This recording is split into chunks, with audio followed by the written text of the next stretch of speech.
থেকে 31 দফা সমর্থন যাচ্ছি।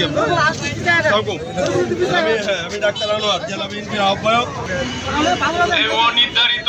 আমরা এই 31 দফা জনগণের দোরগোড়ায় আমরা পৌঁছে দিতে চাই।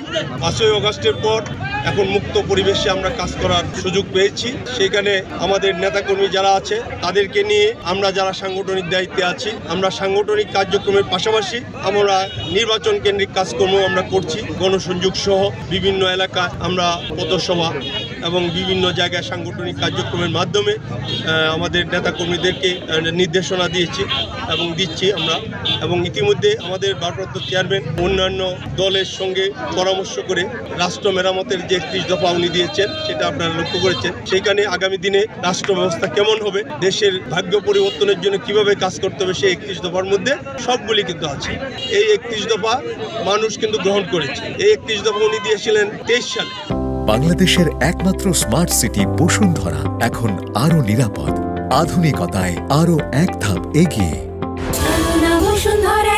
কিন্তু আজকে কিন্তু প্রমাণ হয়েছে যে ওনার যে 31 দফা, আজকে আমাদের সংস্কার বলেন, বিভিন্ন দাবি দাবা নিয়ে যে সংস্কার কমিশন হচ্ছে, তার অধিকাংশ কথাবার্তাই আমাদেরকে এই 31 দফায় কিন্তু আছে। সুতরাং আমরা এই 31 দফা জনগণের দোরগোড়ায় আমরা পৌঁছে দিতে চাই।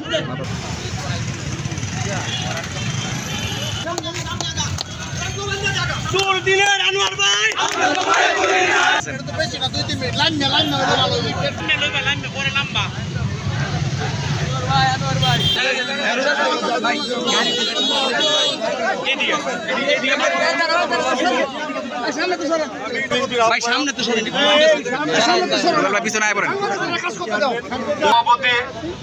কেন্দ্রীয় সাংগঠনিক সম্পাদক, সাধারণ সম্পাদক